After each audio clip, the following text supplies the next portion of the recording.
that we're not questioning the prerogative of the presiding officer, but we can question the Senate President on issues that are quite legitimate, such as the matters I would like to raise today.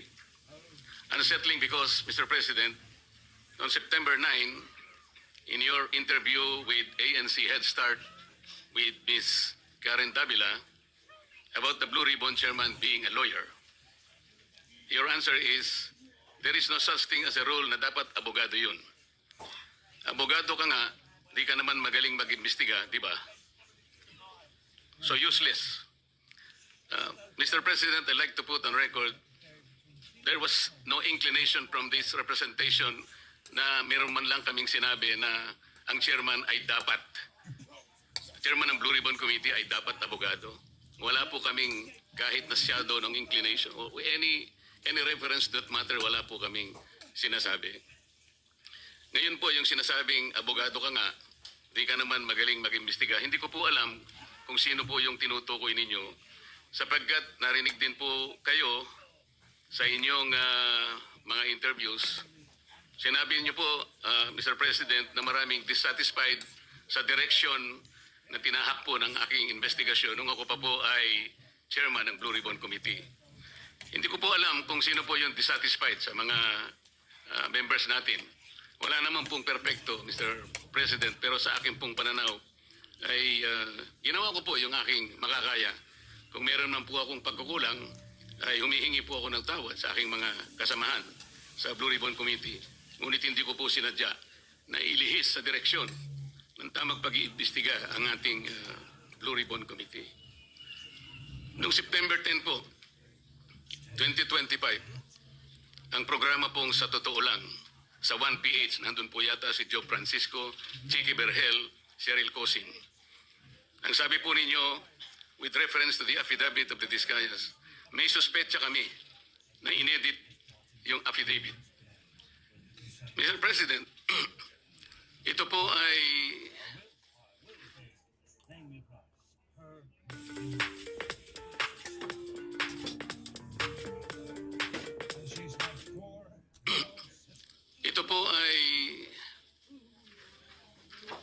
indirect affront to the integrity of this representation. Yung lamang pong pagsuspetsahan niyo na inedit yung affidavit,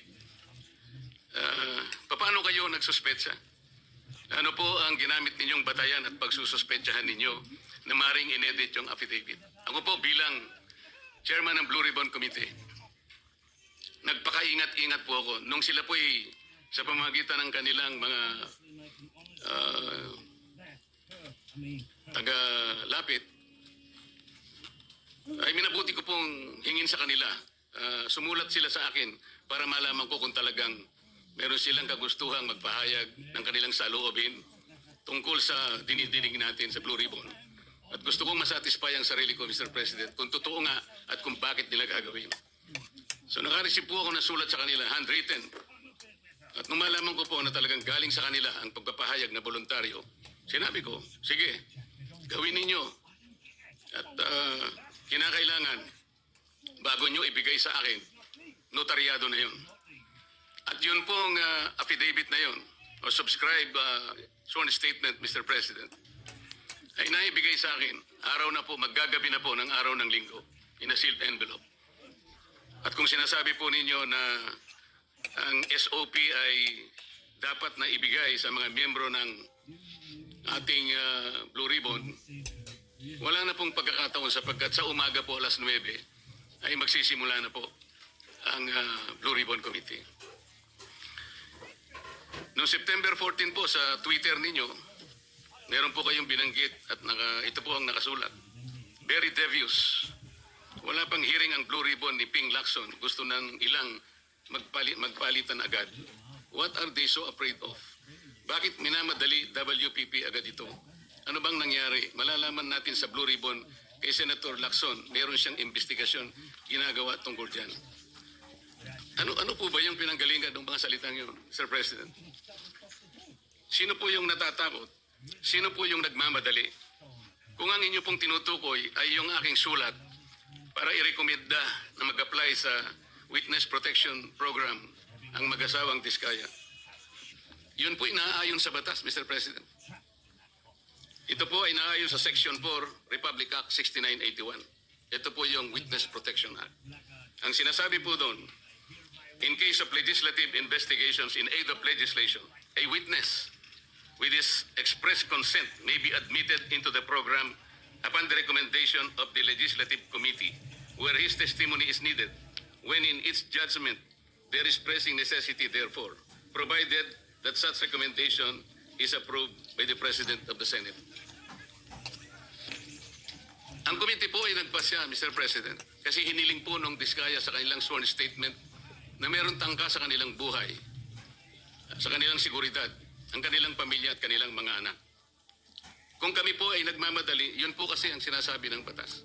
Para makapag-apply po siya na sa Witness Protection Program, ang chairman po ng committee sa pagsang-ayon ng kanyang mga miyembro, kailangan po kami gumawa ng sulat sa Secretary of Justice. Ayun nga po, ipinrepair namin kaagad. Hindi nga lamang po napirmahan ng pumalit na Senate President sapagkat nagpaliwanag siya, nalaman pala niya na meron palang presscon ang ating Department of Justice Secretary na doon sinabi niya, hindi raw siya magbibigay ng witness protection sapagkat kinakailangan munang ibalik ng mga Diskaya anumang pera ang kanilang nakuha sapagkat hindi kanila yon. Sa makatid, ang policy daw ng Department of Justice ay ibalik muna yung pera bago aksyonan ang kanyang aplikasyon sa Witness Protection Program. Mr. President, ako po'y nalulungkot. Maski sa aking press con kanina ay sinabi ko kung bakit ganun ang sinabi ng Secretary of Justice. Wala po sa tuntunin yun eh. Kung babasahin lamang po niya ang Section 3 at Section 10 ng Republic Act 6981, wala pong binabanggit doon na restitution, yung pagsusuli. Nag-uumpisa lang po sa pagsusuri, sa pag-iimbestiga ang komite. Meron na po bang halaga na dapat isuli?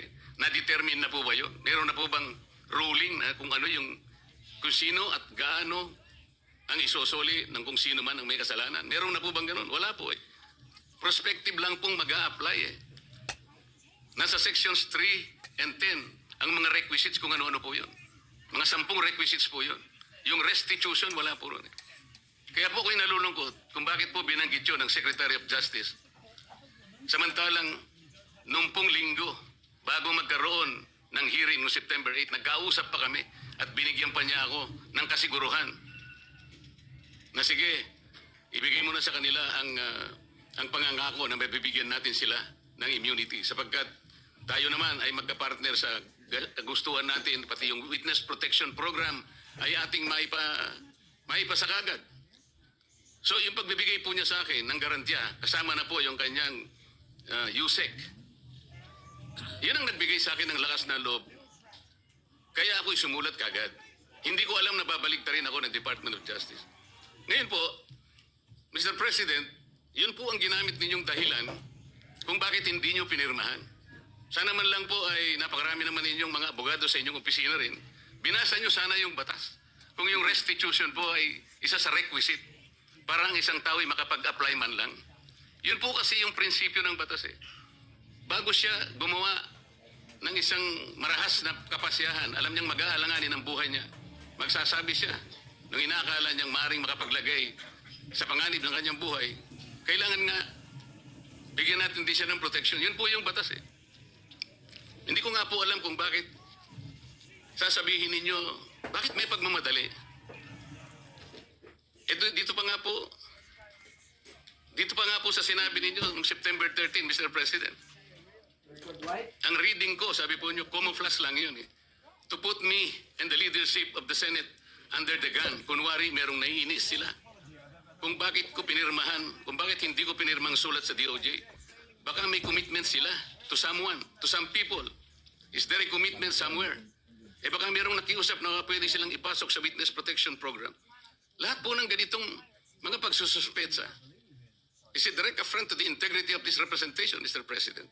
As a member of the Senate, bakit po kinakailangan magkaroon tayo ng ganitong pahayag sa publiko na walang basihan ni katitingman? Ito po yung nakakalungkot. Noong September 10, sa bilyonaryo interview with Ms. Corina Sanchez, ang tanong po ni Ms. Corina, Bryce Hernandez natatakot daw po siyang bumalik sa Senado. May basihan po ba ang kanyang pangamba? Yan po yung tanong niya sa ating Senate President. Eh, ang sagot po ng ating Senate President, sabi niya sa House, makatid parang kinonfirm niya. Ang nangyari, yung mga congressmen nag-request na kung pwede daw huwag ibalik sa Senate dahil meron daw siyang binabanggit ng mga senador. So ang ginawa naman ng mga congressmen, nakiusap kay Speaker, si Speaker tinanong sa akin, dahil ang sinasabi raw kung pwede mo nang i-retain. Sabi ko, hindi pwede dahil sa legal custody namin yan eh. Dahil merong contempt dyan sa Senado. Eh nakikiusap sila kung pwede na wag sa Senate mismo, hindi naman i-retain sa House. Ang umandar sa akin, siyempre, yung tinatawag na parliamentary courtesy. Kasi meron silang nakakontempt doon, yung si Mendoza, gusto rin naman namin kunin yun. Alam ko later, iimbitahan namin yun. So ang nangyayari po, Mr. President, kaya ba dinidiscredit, kaya ba pinagsususpetsahan yung Diskaya sworn affidavit sapagkat may binanggit siyang 17 congressmen? Yun po ba ang dahilan? Bakit naman po nung yung Hernandez ay nag-testify sa House, bakit kagyat nating pinakinggan naman ang kanyang katwiran? Dahil may binanggit naman siya, di umano, na may kasalanan na dalawang kasama natin dito. At saka siya nagsabi na, huwag niyo na akong ibalik doon sapagkat manganganib ang buhay ko. Ang maliwanag po dito, pagka ang nagsasalita si Bryce Hernandez, parang merong kagad pagpapatibay. 시간을 잇는 전통에 빠져보세요. 컬러풀한 중국의 매력. 베이징, 상하이, 충칭. Ibay. Parang pinaniwalaan na natin na maaaring manganganib ang buhay niya sapagkat meron siyang binanggit na dalawang kasama natin. Paano yung buhay ng Diskaya na inimbitahan nila doon? Na binigyan bigla na lang nating wala man lang tayong aksyon. Samantalang 17 congressmen ang binanggit niya. Hindi niyo ba naisip manganganib din ang buhay niya? Pero walang nagsalita dito sa atin. Yun po yung aking nakikita. Huwag po tayong mag-aaway-away. Ang ating pong hinahanap ay katotohanan lang. Pero kung ganito po ang gagawin natin, manggagaling po sa ating Senate President, magpapalipad po kayo ng salita na kami po ay wala namang kinalaman. Lalong-lalo na po ang representasyong ito. Kahit minsan wala po akong sinabihan na mas magaling po ako. Wala po akong sinabing gano'n. Ang sinabi ko lang, ang pagkakaiba po ng investigasyon ng Senate Blue Ribbon Committee is in aid of legislation. Kung ang direksyon ko pong yun ay mali para sa inyo, nasa sa inyo na po yun. Pero yun po ang nalalaman ko. Sa 3 pagdinig lamang po, nasabi ko na po kanina sa press con, sa 3 pagdinig pa lamang po namin, nakita ko na po ang pangangailangan ng halos 14 na legislative measures na dapat natin kagad na ipasa para sa ganon, maayos natin, ma-address natin kagad ang malalang problema ng corruption sa ating bansa. Maraming salamat po sa pagkakataon, Mr. President. Thank you, Senator Marcoleta. Majority Leader, Yes, Senator Kiko Pangilinan would like to be recognized, Mr. President. an objection? Hearing none, Senator Kiko Pangilinan is recognized. Thank you, Mr. President. This is not an interpellation, just a manifestation. Mr. President, bago pa man naglabas ng affidavit ang mag-asawang Diskaya, nag-comment na po ako dahil narinig ko doon mismo sa hearing nung tinanong siya nung ilang mga senador. Binanggit niya ang mga pangalan at sinabi niyang mula 2022. Hindi bago ng 2022. Wala pa ho silang affidavit noon, tinanong sa kanila sa hearing. Kaya nung pa man, nag-comment na ako. At ako mismo sa comment ko, sabi ko, mukhang Photoshop tsaka edited. Hindi yung testimonya, hindi yung affidavit, kasi wala pang affidavit noon eh. Testimonya pa lang nung una o pangalawang hearing. Kaya, in fairness to the Senate President, kung sinabi niyang edited, I was not referring to, this representation was not referring to the affidavit or in any way referring to the chairperson of the Blue Ribbon Committee. I was referring directly to the testimony given during the hearing, public hearing, of the Diskayas, that they said they started flood control projects in 2016 and then went on to continue until 2025. And they too said na itong mga binanggit nilang pangalan ay sa 2022 lang. So kahit na wala pa ho yung affidavit, doon pa lamang sa kanilang mga testimonya during the public hearing, nakita ko na mukhang hindi kapani-paniwala. At least this is my view as a lawyer na mukhang kung gagawin silang state witness, kinakailangan, oo, hindi edited, and when I refer to edited, sila bilang mga testigo, ine-edit nila. Hindi yung chairman ng komite, hindi yung sa I was not referring to the affidavit, I was referring to their testimony when the affidavit had not yet been actually submitted. Just for the record, Mr. President. Thank you, Senator Pangilinan. In addition, Mr. President, point number 2, sorry. I was a member and continue to be a member of the committee, the Blue Ribbon Committee. Unfortunately, as was pointed out by the former chairperson, it is the committee that decides as to whether or not we will agree to have a witness taken as in custody to become a witness under the Witness Protection Program. Unfortunately, as a member of the committee, I was not able to read the letter of the chairman then addressed to the Department of Justice. So in that case, Mr. President, sabi siguro kanina, if I heard correctly, nagmamadali dahil nga yung seguridad ng ating mga magiging witness dapat ay paramount. Pero sa akin, mas paramount siguro na may process na ang mga committee members makita man lang yung sulat bago ito'y ma-repair sa Department of Justice. Wala akong nakita, wala po akong nabasa. Nakita ko na lang sa dyaryo, Mr. President. Mr. President, kailangan lang masagot yung manifestation ni Senator Kiko. For a while, Konti lang, Senator Marcoleta, Mr. President. you have not been recognized yet. Majority Leader.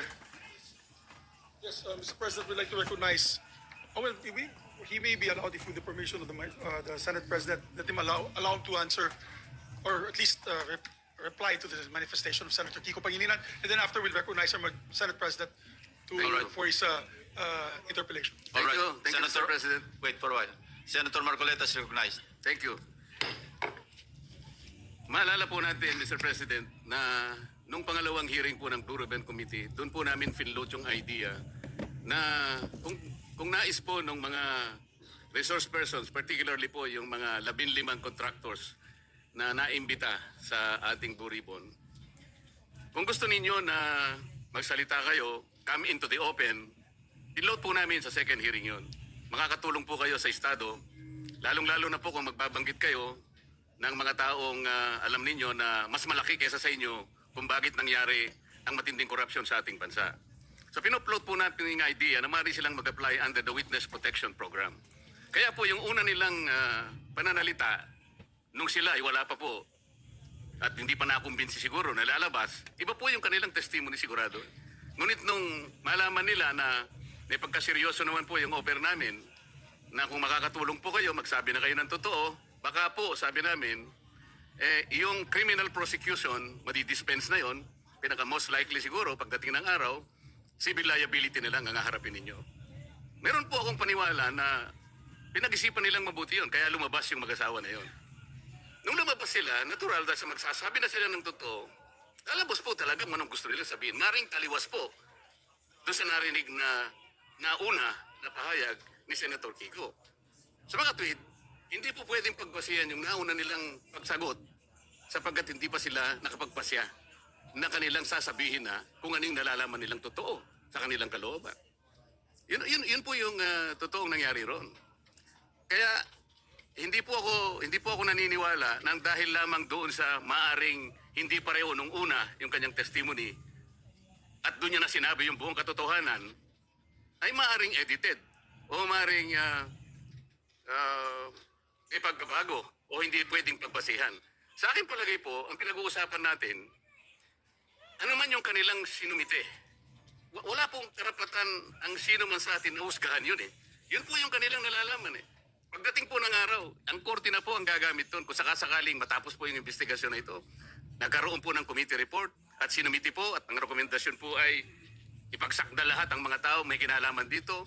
Yun pong mga ganong klaseng dokumento ay pupunta rin sa korte eh. And in the final analysis, only the court can determine yung veracity o yung kawalang katwiran kung meron man ng mga naunang pahayag. Yun po yung gusto naming mapansin Mr. President. Salamat po. Thank you, Senator Marcoleta. 인천 서구의 한 치과에서 정품 임플란트를 29만 원에 해주는 달인이 있다는데 벌써부터 붐비는 병원 안 달인의 인기가 실감난다. Mr. President. Salamat po. Thank you, Senator Marcoleta. The Senate President is recognized. Thank you, Mr. President. Thank you, Mr. President.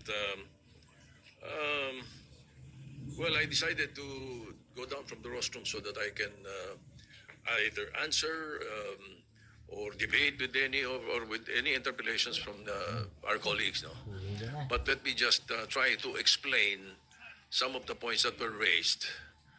That to me, and that is my opinion, inaccurate yung mga intindi or inaccurate yung perception in these interviews that the media has been conducting with me.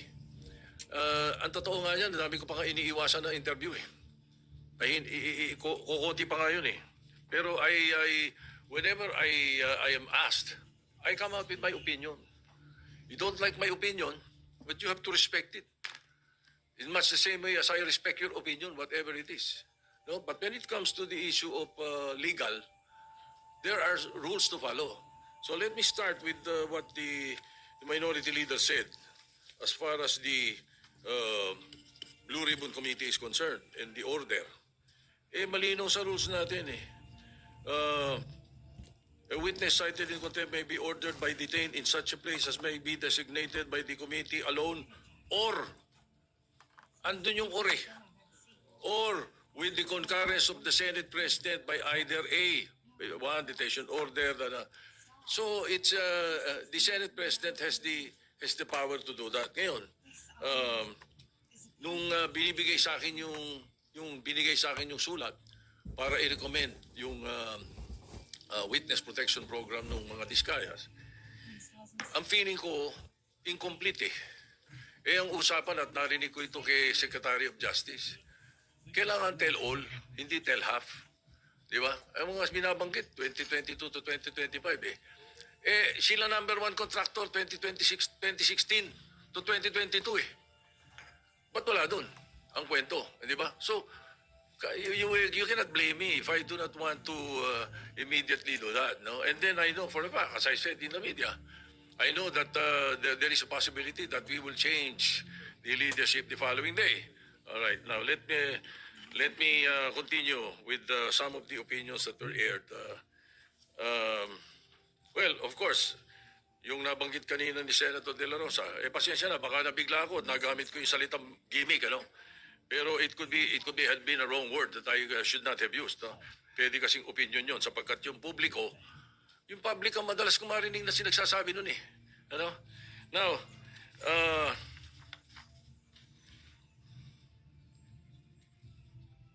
as far as I'm concerned, there's nothing illegal or out of the rules that we have done. My opinion, as aired, kung hindi nyo nagustuhan, pagpasensya nyo ako. Kung hindi nyo nagustuhan yung mga sinabi ko, na opinion ko. Pero I never mentioned names. When I said, baka na-edit, tama yung sinabi ni Senator Pangilinan. Iba yung thinking eh. Bakit iisipin nyo kagad na pinapa-edit ko yung affidavit? Di ba? Hindi eh. So, and when I say those things, you should not feel alluded to. Wala naman akong binanggit na pangalan eh. Di ba? And then yung tinatanong, binanggit yung tungkol sa the Blue Ribbon being a lawyer, does not have anything to do with Senator Marcoleta. It was a question by the public. It was a question even by Secretary Claire Castro or Attorney Claire Castro. The question was, di ba kailangan abogado yun? So that was asked of me. And I said, no. Nothing in the rules says so. Wala naman talaga eh. As a matter of fact, we elected Sani Alvarez as Blue Ribbon Chairman for 2 years. And he's not a lawyer. Binagdebatihan na namin nila Neptali Gonzales yan, saka nila Ernie Maceda yan, matagal na. Ano? No. He's never a lawyer. Sani Alvarez was not a lawyer. Oh, we even debated about it. No, I am very sure, 100%. Oh.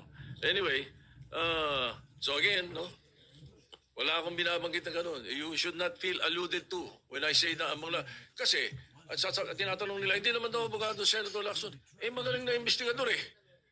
Di ba? Talo niya ng karaniwang abogado. Hindi ko sinabi si Senator Marcoleta abogado na yun o sino pang abogado. I never mentioned any name. I was saying, napakadaming abogado sa Pilipinas, libo-libo. So a lawyer who was not well-versed in investigation, mas gusto ko na yung investigador. That was my point. Ano ba? Why will you feel alluded to, Mr. President, if I did not mention your name? Di ba? Now,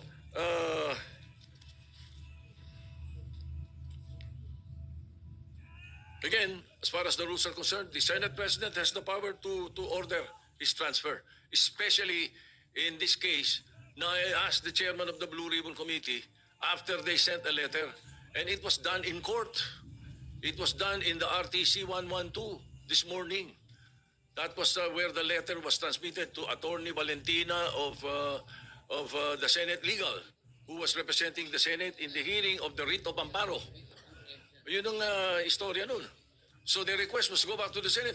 Ay sabi ko maganda, if that is your request, because that is precisely what the members of the minority wanted. Hindi ba? So no question. O ba't may question ngayon?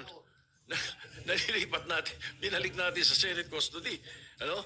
And then also, to be fair to the OSAHA, every day, they monitor wherever that person is. Kahit na nung dinala natin yung si Colonel something sa Muntinlupa, mayroon tayong sa Pasay City Jail, si Balad Bayon. You don't need to have an OSAHA there the whole day, 24 hours. It's not necessary. The important thing is it's under the custody of a legal custody. Yun ang importante ron. So hindi kailangan nakabantay ang OSAHA doon. Now, if you want to change the rules, then you propose some amendment to the rules na gusto niyo, OSAHA nakabantay kahit saan natin ilagay. Alright? Now, maraming nabanggit eh, kaya isa-isay natin to. Pasensya na kayo. Ang Witness Protection Program, ang pagkakaalam ko, magkakaroon ng immunity from criminal prosecution. So, kung natatakot sila sa kanilang security, bilyon-bilyon ng pera nila eh. Ang dami nilang pwedeng bayaran sa security guard eh. Kahit 1,000 security guard kaya nila eh. Bakit kailangan ang gobyerno? Ay galit na galit na ang mga tao dahil hindi nga natin malaman kung ilan yan, kung nangyari nga yan, kung sila nga yan, hindi po ba? Kaya we were just trying to be prudent. Konting konting hinay. Huwag yung sasabihin natin. Kaya sabi ko, ba't tayo nagmamadali? I'm not pertaining to any senator. Bakit, sana do not feel alluded to if I don't mention your name. Di ba? Oh, and then, state witness, there is no other direct evidence available for proper prosecution eh. So, it is not applicable to the Discayas. At saka na, hindi rin pwede sapagkat ang pananaw ng karamihan, ang pananaw ng taong bayan, sila most guilty. Ang pwede sa Witness Protection Program, yun, not the most guilty. Ayun ang sinasabi ng batas. Anyway, as I said, the Senate President has the power to order the transfer. And if I have used a word that does not conform to your palate, then pagpasensyahan nyo. Pag ganun, bagkat karamihan ng binanggit ko, opinion ko. Kung ako ini-interview ng media, I always, as far as I'm concerned, tell the truth. Pag ang media kausap mo taong bayan eh. Ganun yun. Kaya iniiwasan ko na hindi ako magsabi ng totoo. Kung opinion ko hiningi, binibigay ko opinion ko, hindi ko tinatago. So if you don't like my opinion, I'm sorry, Mr. President. But that's how it is. Thank you. Yeah, Mr. President. What is the pleasure of the Minority Leader? Yeah, Mr. President, because I mentioned some of that, may I be allowed to interject? And then, of course, it is the pleasure of the Senate President if he wants to answer again.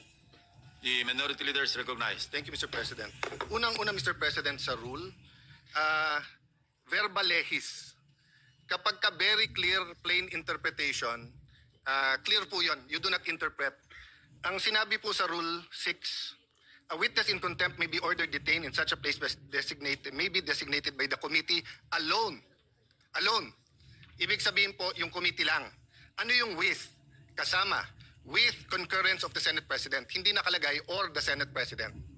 So you ask all the lawyers here, they will tell you, ang ibig sabihin nito, pwedeng kumuha ng concurrence or pwedeng hindi. Yun yung or. Hindi po to committee or the Senate President. That's why if you go to the last paragraph, the order may be lifted by the chairman with the concurrence of the Senate President. The Senate President cannot lift ang nakalagay doon with the concurrence. Hindi rin pwedeng yung committee. So na-violate po rules natin because it was not the committee alone. As I said, personally, I don't take it against the Senate President nung unang araw na pag-upo niya. Kasi unang-una po, kakapalit lang ng Senate President. Pangalawa, tumawag yung speaker, nagkaroon ng debate. Having said that,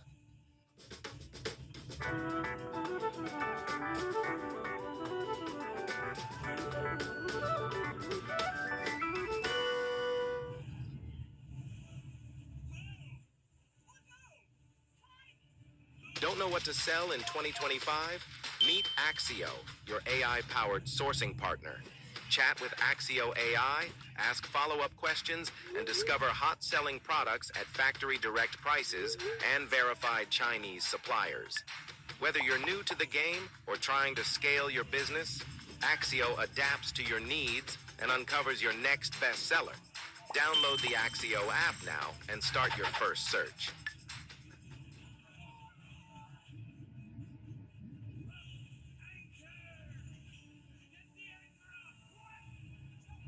having said that, it is very clear in the rules and in the Constitution, meron Supreme Court cases yan, that the plenary is supreme.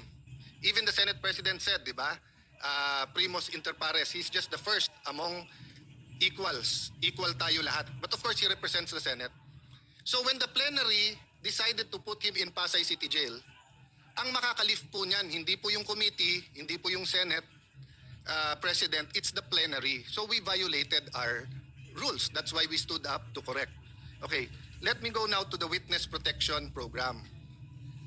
Let me first mention, I love the humility of the Senate President in the sense na sinabi niyang opinion niya yon, and of course the Constitution guarantees him his opinion. But let us remember, Senator Tito Soto before Monday gave the opinion of a senator. But after Monday, he's giving the opinion of the Senate President. There's a thin line between the opinion of the Senate President for the Senate and the opinion of Senator Tito Soto. Both are valid. He always studies. He always knows what he's talking about. But magkaiba po yun eh. Magkaiba yung dinidebate ko siya sa opinion niya at yung opinion ng Senate President bilang Pangulo ng Senado. So for example po, Mr. President, and let me address then Senator Kiko, although in a sense it's none of my business because he was manifesting that in the Blue Ribbon Committee. Iba po ang Witness Protection Program, Section 3, Admission in the Program. Iba po yung Section 10, State Witness. Iba po yung Section 17, Discharge of a State Witness. Yung pong sinasabing he does not appear to be the most guilty, yan po ay tatanggapin natin pag state witness na wala po tayo doon. Nandun pa lang tayo sa Section 3 protection. So let me make that clear ha. Kasi po ang nasabi ng Senate President, paano yun yung perception ng tao, most guilty sila. First of all, I don't agree. Kaya nga nagrarally, alam ng tao may mastermind sa likod nila. Di ba? Napakagaling naman ng Diskaya na pati bycam, pati budget, pati everything. Sila ba nagpapatakbo ng gobyernong Pilipinas? Di ba? They probably could be one of the most guilty na may kasama sila. Pero it is very much possible na may mastermind behind them. At hindi lang po sila ang may ghost.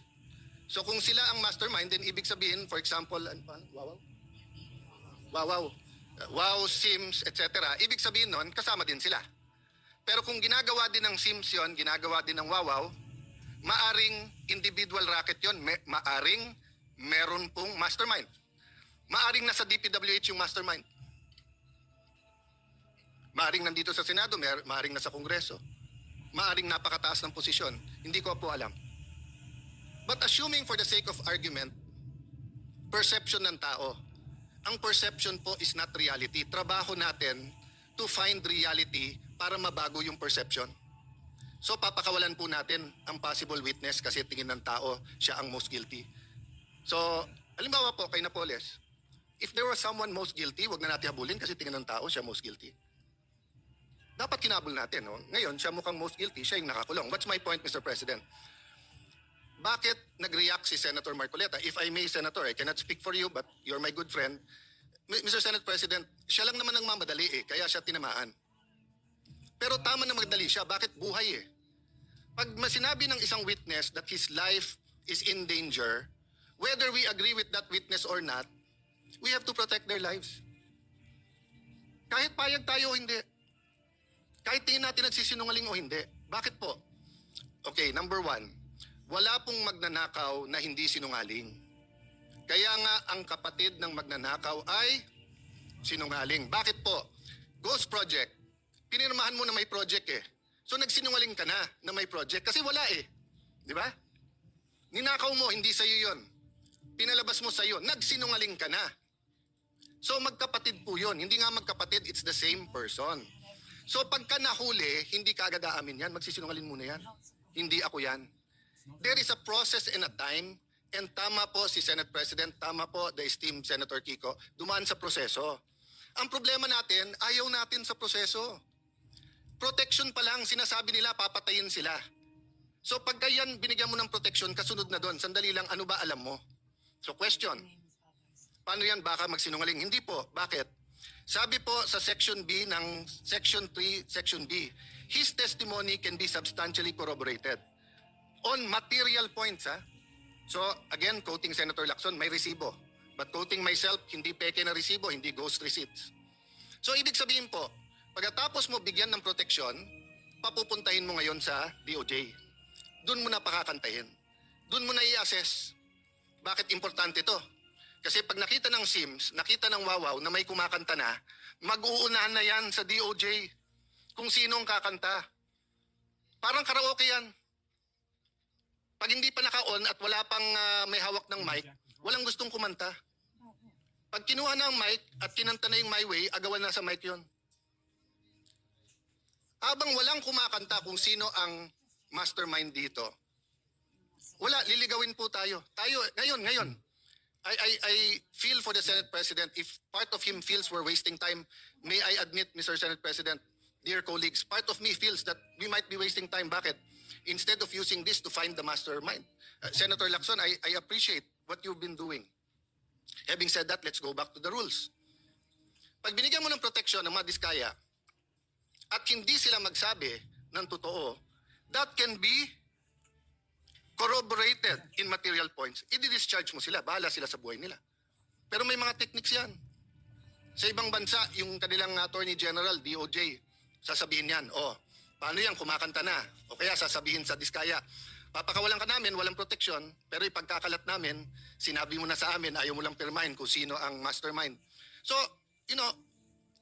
there are different techniques that are legal to ferret out the truth. Pero hindi naman pwede pong, sabi nga ni Senator Escudero pag binanggit ang congressman, hindi credible.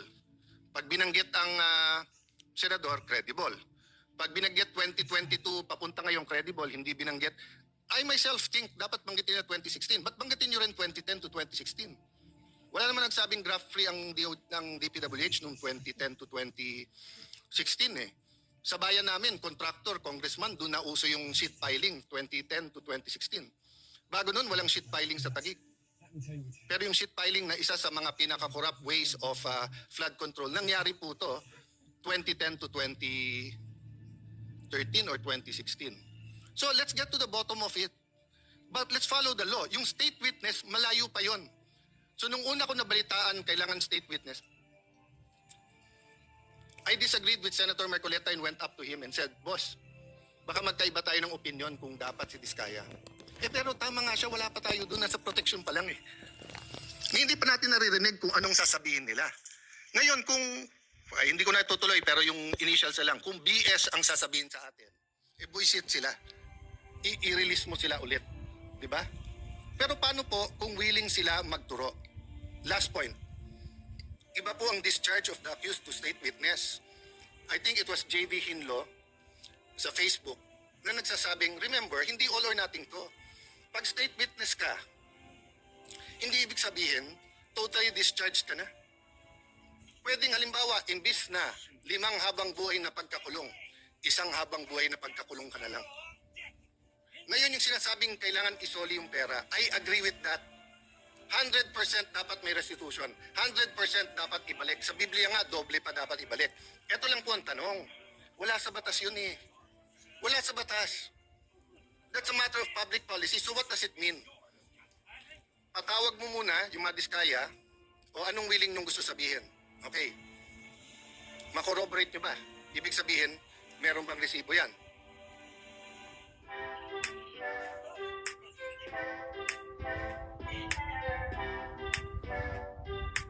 Resibo yan.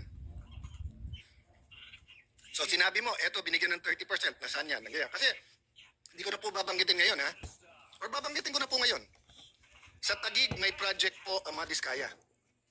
Open bidding eh. Pero kung hindi ako magkakamali, sa Pasig meron din pong project ang mga diskaya. Both kay Mayor Vico sa City Hall at both sa ano. And siya pa nga nagsabi nun, kung hindi ako nagkakamali ha. This is not an expose. I'm just telling you as a fact. And I'm looking at when itong mga project na to. So far, wala pa kami nakikitang ghost. So far, may nakikita kami. Maganda pagkagawa, okay or pangit, pero subcon daw. Hindi ko alam. Of course, malicious yung pagka-post. Malicious, mali na delicious. Malicious. Kaya pinagpepestahan kasi pag sinabi 1 billion in 3 years, Taguig has 1% of the population of the Philippines. We have 1.3 million people, almost 1%. Taguig is one of the biggest income earners of the Philippines. So ang infra ng Taguig is between 7 to 9 billion. So sa 7 billion a year in 3 years 21 billion, ang 1 billion mo wala pang 4%. Ang Taguig used to be underwater for 3 months. Pag umulan ng December or November hanggang January na yon. Awa ng Diyos, hindi masyadong bumabaha ngayon. Very minor. So what's my point? Imbestigahan niyo po kami. Huwag niyo pong i-exempt ang kahit anong city. Huwag niyo i-exempt si Alan Cayetano. Huwag niyo i-exempt ang congressman namin. Huwag niyo i-exempt yung kapatid ko na dating mayor. Huwag niyo i-exempt si Vico Soto. Huwag niyo i-exempt si Joel Villanueva. Lalong niyong wag i-exempt si Jinggoy Estrada. Huwag niyo i-exempt ang mga congressman. Pero bakit? Sandali lang. Nagsalita ka diskaya, bawal ka na. Pero ikaw, Bryce, dahil senador binanggit mo, sige, sabihin mo lang kung saan mo gusto, doon ka na magstay. Hindi ata tama po iyon. No? So ganun din ang hamon ko sa DPWH. Para kumain kapatid, yung bagong secretary, hinahamon ko siya na saan na ang listahan ng lahat ng projects, ang lahat ng 15, para isang posting na lang tayo. Hindi yung parang nachismis ka na magse-Senate President ka, biglang may lalabas na listahan. O, nachichismis si Lito, nakikipag-usap sa akin, baka may lumabas na listahan sa'yo. Pinag-uusapan namin yung paborito kong Maha Blanca ba tawag doon? Na dinadala niya, tibok-tibok pala, tibok-tibok. So Mr. President, I understand the stress.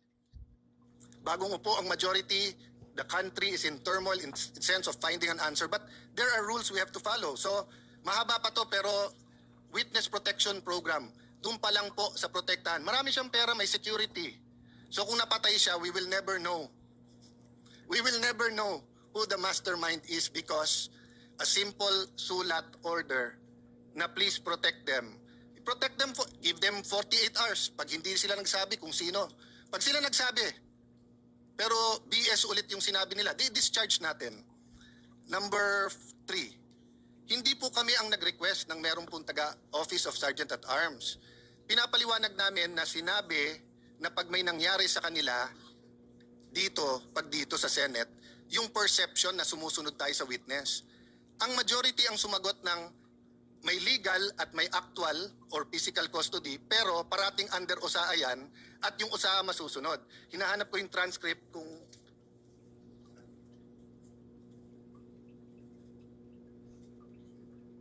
yeah.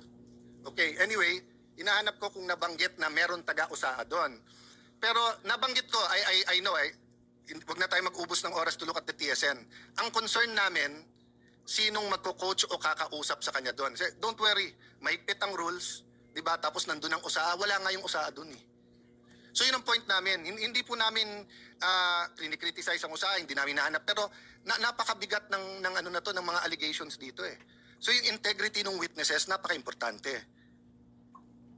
opinion. I agree with you, Mr. Senate President. Dapat hindi balat sibu, dapat hindi tinatamaan. Nabanggit nyo, devious, ibig sabihin makademonyo, yung plot na magkakaroon ng bagong Senate President. Unang-una, ang nagbanggit na mag-ingat sa coup ay kasama nyo sa majority nung Thursday dito, hindi kami sa minority.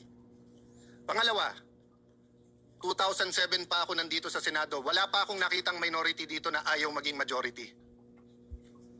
Si Coco Pimentel, tuwan-tuwa sa magiging minority pero gusto niya maging majority at gusto niya maging Senate President. Sa 24 sa atin dito, baka si Lito Lapid lang ang ayaw maging Senate President. Pero baka gusto mo rin. Baka gusto mo rin. Pwede rin. Pwede rin. Oh. So, 3 na lang kailangan natin, Supremo. 9 na kami, pang 10 ka, 3 na lang, 13, Supremo. Okay. What's my point, Mr. President? Hindi po kami ang nagsabing may plot. Alam niyo po kung nabasa ko to sa Facebook, napakaganda. Sabi niya, what is the difference between stupidity and intelligence? Sabi niya, ang intelligence may hangganan. Tama nga naman, wala naman hangganan ng stupidity, di ba? O, so tanong ko sa inyo, mga kasama ko, sa minority man majority, sinong tanga na magkuku, tapos i-announce, tapos ilalagay sa Facebook na may numero na sila? Di ba? Wala naman magkuku. Tapos i-announce, tapos sasabihin na meron. Siyempre, lahat tayo may supporter, kinikilig yun. O ilabas natin bukas na si JB Ejercito ang magiging Senate President, kikiligin po ang mga supporter ni JB Ejercito. Ilagay po natin na si Jingoy Estrada, kikiligin supporter niya, magagalit naman yung galit sa kanya. So, we respect the majority and your prerogatives, Mr. President, di ba? Wala akong kinausap na senador over the weekend. In fact, nahiya ako sa minority because ang paalam ko sa kanila, minority leader. Di ba? But I can tell you straight in everyone's faces with all humility, dahil alam nyo to, you offered me the Senate presidency in 2016. Pero ang kasama doon ay magiging Secretary ay Justice Committee si Leila de Lima na alam kong ang tanging pakay ay tanggalin si Duterte plus other committees that I did not agree with. That was the cost. Hindi ko kayang bayaran yung cost na yon. Hindi ko kayang bayaran yung cost na yon. So, I lost it. Napunta kay Coco Pimentel and it was good for the country.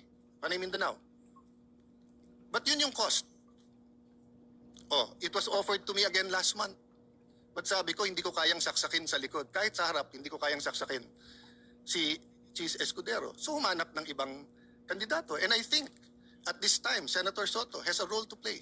And he is Senate President. Diba? So if and when it is offered to me, it will be in terms that I can pay the cost. Kasi lahat yan may cost eh. Eh, ang hirap maging independent po ngayon. Bawat galaw natin, ituloy natin yung hearing, may galit kasi may independent commission na. Huwag natin ituloy ang hearing, parang may pinagtatakpan tayo. That's why I'm glad that Senator Lacson said tuloy yung hearing. Let's focus. May mastermind dito.